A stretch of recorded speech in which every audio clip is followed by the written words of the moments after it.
Seja bem-vindo ao canal do Leandro Dias. Eu falo sobre futebol diariamente. Nesse vídeo eu vou analisar Atlético de Madrid 1, Botafogo 0, jogo válido pela terceira rodada da fase de grupos da Copa do Mundo de Clubes.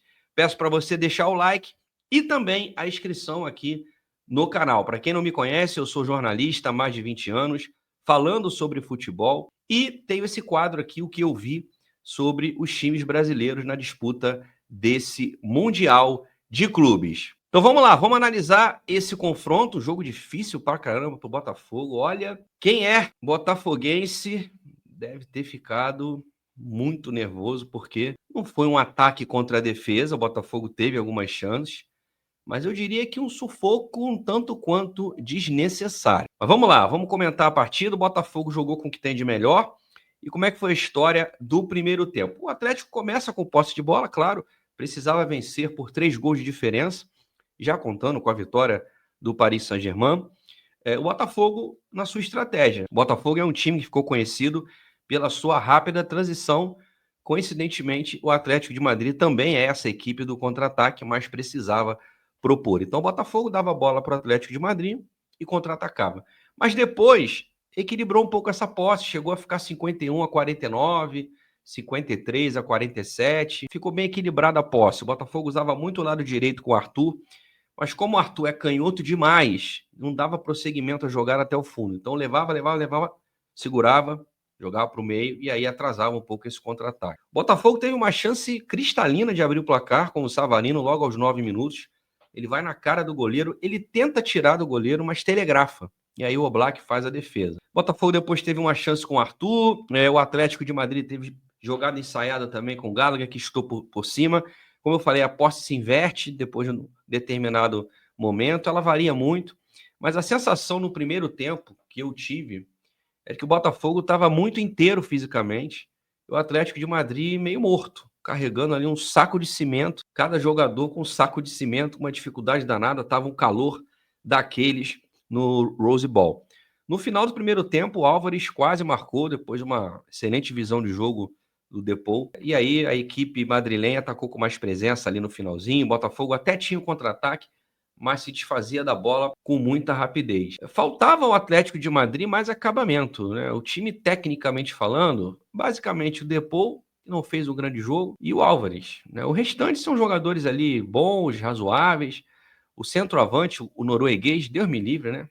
A torcida tricolor que tem raiva do Everaldo, se tivesse o norueguês lá, meu Deus do céu, o Sorloth, coisa triste. Mas o jogo estava confortável para o Botafogo, mais inteiro fisicamente, usando o contra-ataque quando necessário. O Atlético de Madrid até tinha um pouco mais de posse, mas agrediu muito pouco. E o segundo tempo? O jogo não muda muito de panorama. O Atlético de Madrid, ele avança um pouco suas linhas. O Simeone coloca o Griezmann, até achei que iria tirar o Sorloth, mas não. Ele manteve esse jogador. Mas o Atlético foi muito mais ofensivo. Mas não criava muito, era mais posse, pouco perigoso, pouco chute, sem criatividade, até o cruzamento para a área, para usar o grandalhão escandinavo, o Atlético não fazia, né? O Botafogo também, ao contrário do primeiro tempo, não passava no meio-campo, mas também não precisava correr tantos riscos. O Botafogo tinha que segurar um pouco mais a bola, né? Algo que também faltou no primeiro tempo. O Botafogo teve uma chance também aos 21, numa rápida escapada pelo lado esquerdo do Cuiabano, ele cruzou bem, o Igor Jesus obriga o Oblak a fazer uma excelente defesa. O sistema defensivo do Botafogo era bem armado.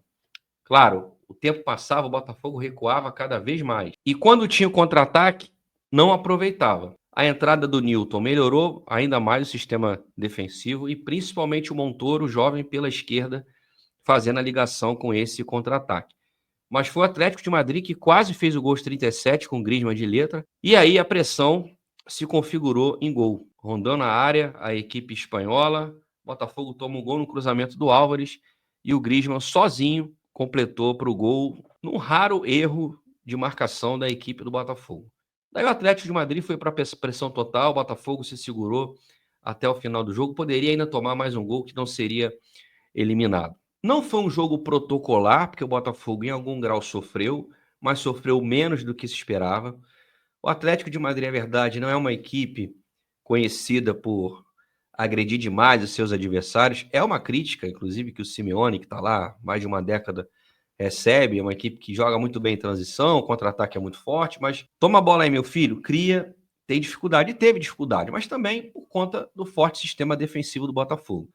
Achei que a equipe do Renato Paiva, em muitos momentos, correu riscos. E o que seriam esses riscos? É se desfazer muito rápido da bola. O jogo estava 0-0, podendo perder por 3 gols, fica com a bola. O Botafogo está mais acostumado, como todos os brasileiros, a jogar no calor. Tinha que fazer a equipe madrilenha correr atrás da bola e não fez isso. Muitas vezes se desfez da posse e aí naquele final acabou tendo essa pressão aí, a meu ver, desnecessária, natural até pelo gol, que o Griezmann marcou os 41, mas desnecessária. De qualquer maneira, Botafogo se classifica, acho que muito por conta do que fez contra o PSG. Lembrando aqui, eu fiz análise, o Botafogo não jogou bem contra o Seattle. É compreensível a estreia e tudo mais, mas é uma equipe inferior. O Botafogo poderia ter empatado naquele jogo. Contra o PSG, faz uma atuação de altíssimo grau de competitividade e concentração e consegue uma vitória muito justa. E hoje, nesta segunda-feira, uma derrota esperada, natural, mas que poderia ser diferente, caso o Botafogo tivesse aproveitado uns 3 ou 4 contra-ataques que armou, né? Porque o sistema defensivo estava bem sólido, limando todas as possibilidades do time espanhol. Botafogo agora espera o seu adversário, que pode ser Inter de Miami, Palmeiras ou quem sabe até o Porto. Botafogo se classificou em segundo, já que o PSG venceu o Seattle. Aliás, esse critério de desempate da FIFA, de jogos entre as equipes, cara, bota saldo de gol que resolve tudo. Não consigo entender algumas coisas. A FIFA acertou em cheio com esse Mundial, que está muito legal, mas esse sistema aí, eu sinceramente não gostei. Se o Botafogo enfrentar o Palmeiras, é um confronto equilibrado, pode acontecer de tudo.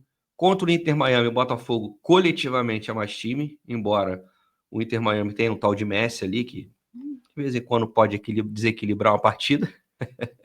Tem o Busquets também, que é um grande meio-campista.